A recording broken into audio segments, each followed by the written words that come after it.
Bengals fans, what is going on? Stone Shields on hand again for another edition of Bengals Breakdown. Happy Monday to everybody out there. And we got an exciting show for you guys today. We finally got some guys, some players back in the building.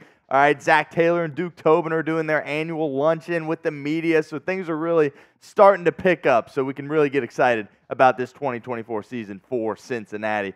Amarius Mims signed his contract today. This was kind of expected, right? We were certainly wondering what took so long, but he signed it today, so we will dive into that. Also, on Saturday, July 20th, the Bengals announced 3 roster moves that they made, so we will break that down those moves for you guys. And ESPN's Dan Graziano compiled a list of the 10 most intriguing people in the NFL, and a certain Bengal, we'll just give it away, it's Joe Burrow, made that list, so we will discuss all of that and much more coming up on today's show. But first off, make sure you guys are subscribed to our channel here at Bengals Breakdown. As you can see, we're in a July sub-battle with our Pittsburgh Steelers channel. And as a Bengal and as a Bengal fan, you never want to lose to the Steelers in anything. So help us out. Hit that sub button. We're a little bit behind. That's all right. The Steelers have, a really big channel over there. But you guys have done a great job so far. But keep showing your support. Hit that sub button. That's youtube.com/BengalsTV.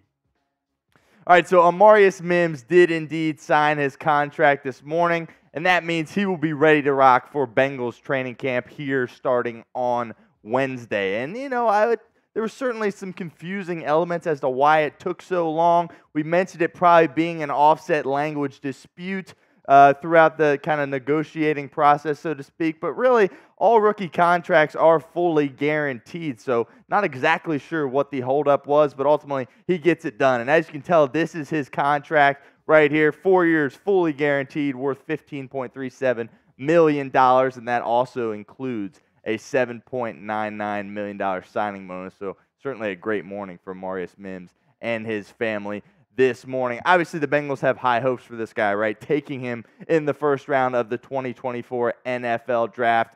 We said it a couple of shows ago. I think he's going to really go out there and compete for a starting job right away for Cincinnati, but obviously the Bengals brought in Trent Brown in free agency. So, we'll certainly keep a close eye on how that competition goes as we move forward with training camp. And another quick note is Amarius Mims was the last player of the 2024 draft class to get signed. So, the Bengals have a little history of being a little bit last minute, but at the end of the day, they got it done. Don't have to worry about a rookie holdout. That would be pretty unprecedented, to be quite honest with you. Don't have to worry about that, so he will be ready to go. And my one-word reaction to this news this morning is expected, right? As time went on, you kind of started glancing around like, when is this going to happen? So there was a little bit of doubt that crept in, but ultimately this was expected, right? Like I said, rookies aren't typically going to be in a holdout situation because their contracts are fully guaranteed. So it was kind of a sigh of relief, but overall, it was very much expected. Now, I want you guys to get interactive with our show with the pinned comment of today's video. I gave you my one-word reaction to the Amarius Mims signing. I want to know what your guys' one-word reaction is to him signing his deal this morning. It is the pinned comment of today's video, so that ad comes here on YouTube. That's fine. Take advantage of it and let us know what you think down in the comments section. Also, the Bengals announced that they have made 3 transactions on Saturday regarding players that were injured. And let's take a look at these transactions really quick. As you can tell, we got DJ Ivey. He was put on the PUP list. Devonnsha Maxwell was also put on the PUP list. And 4th-round draft pick Erick Jr. was also placed on the PUP list. So those are some things that we can monitor going forward, and we will dive into that in a second. But first, I want to give a shout out to our friends over at Game Time, because today's show is presented by Game Time. I love the summer because Major League Baseball is in full swing, and I love making the walk down the street from our Chat Sports offices to the Reds Stadium to catch every game that I possibly can.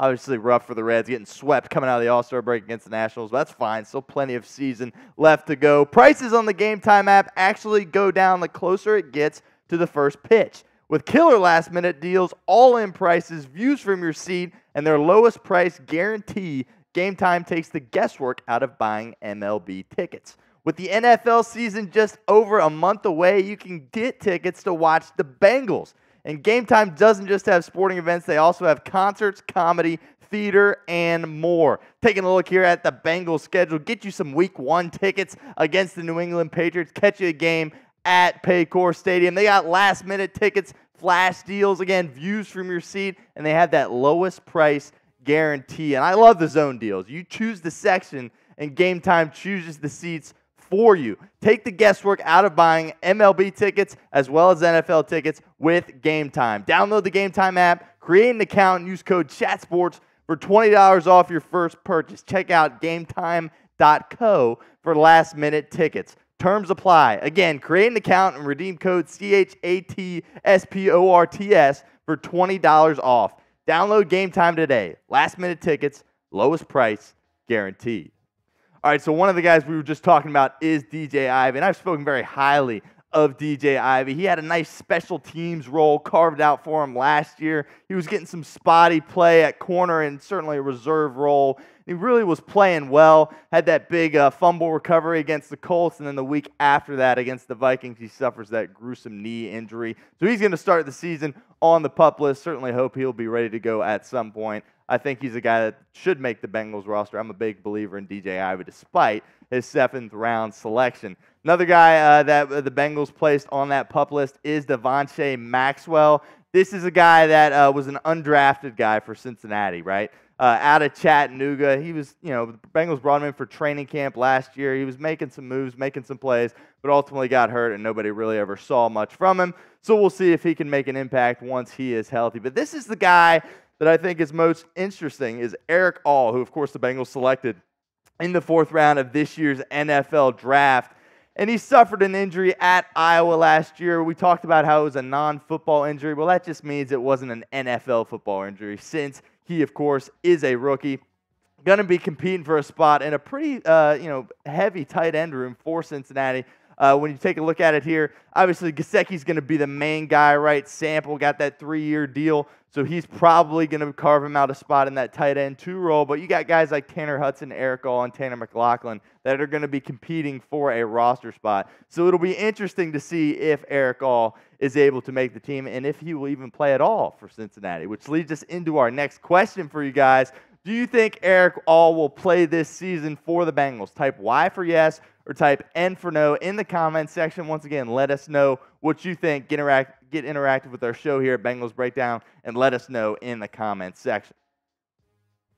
All right, so like I said to start the show, ESPN's Dan Graziano compiled a list of the most intriguing people in the NFL, and Joe Burrow found his way on that list. Taking a look at this list here, obviously it's pretty quarterback heavy, right? Those are the stars of the show. Dak Prescott, of course, with his contract situation, lots of people are going to be talking about him. C.J. Stroud after a massive rookie year. How will he be able to follow that up? Bill Belichick also on this list. He's going to have certainly a much different role, not being a coach in the NFL. But I think Joe Burrow's spot on this list is appropriate because even this most past offseason, you have seen his fame skyrocket, right? This isn't just an Ohio guy anymore or just a local guy for Cincinnati. This is a nationally and worldwide famous human being and playing the quarterback position for the Cincinnati Bengals. And because of that, lots of eyes are going to be on Joe Burrow. And there was some significant news that came out earlier today about Joe Burrow. The Athletic's Paul Daniel Jr. doing a great job, as always, covering the Bengals.